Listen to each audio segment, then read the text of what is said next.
Hai teman-teman, perkenalkan nama saya Mela Silviani dari kelas 11 OTKP 1. Di sini saya akan menjelaskan materi mengenai mesin komunikasi kantor. Selamat mendengarkan, jangan lupa disimak ya videonya. Mesin komunikasi kantor. Mesin komunikasi kantor adalah mesin atau alat yang berfungsi sebagai sarana mengadakan komunikasi baik di lingkungan internal maupun eksternal. Ada 7 jenis mesin komunikasi yang biasa digunakan di kantor. Pertama, walkie-talkie adalah sebuah alat komunikasi genggam yang dapat mengkomunikasikan 2 orang atau lebih dengan menggunakan gelombang radio.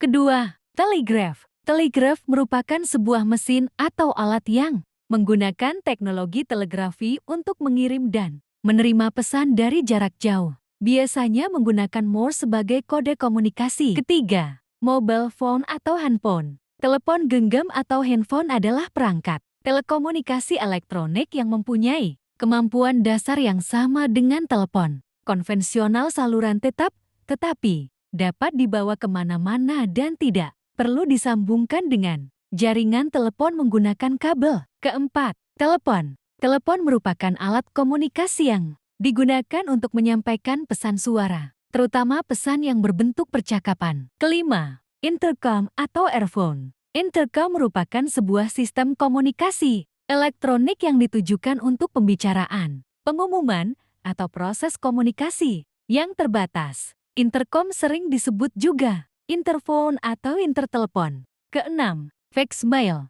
Ini pengertiannya. Faxmail merupakan perangkat yang digunakan untuk mengirim dokumen secara elektronik melalui jaringan telepon. Faxmail disebut juga dengan telecopying karena merupakan transmisi dari scan-in printer berupa teks atau gambar yang biasanya ditujukan ke nomor telepon yang terkait.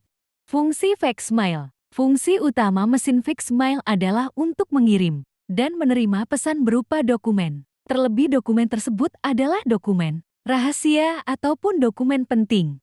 Ketujuh, email. Pengertian. Email merupakan singkatan dari electronic mail. Sesuai dengan namanya, email adalah surat elektronik yang dikirim dengan menggunakan bantuan komputer, smartphone, atau tablet plus koneksi internet. Sebenarnya email ini sama seperti surat-surat yang biasa kita tulis di masa lalu.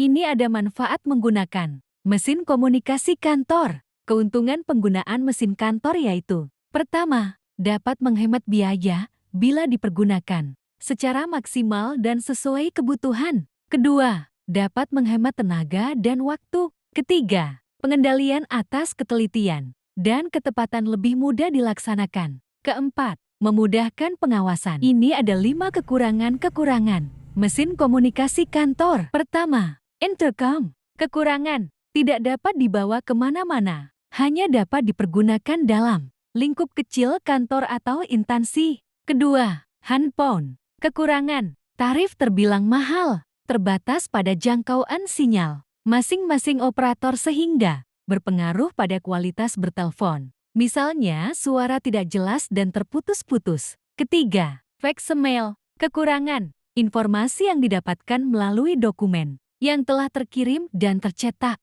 bisa jadi tersebar secara luas. Keempat, telegraph. Kekurangan, berita yang dikirim berupa sandi titik dan garis. Biasanya pesan dari telegraph hanya dapat diserahkan ke alamat penerima melalui pos surat biasa. Biaya yang sangat mahal. Karena jalur pengiriman yang relatif sibuk, maka diutamakan pengiriman.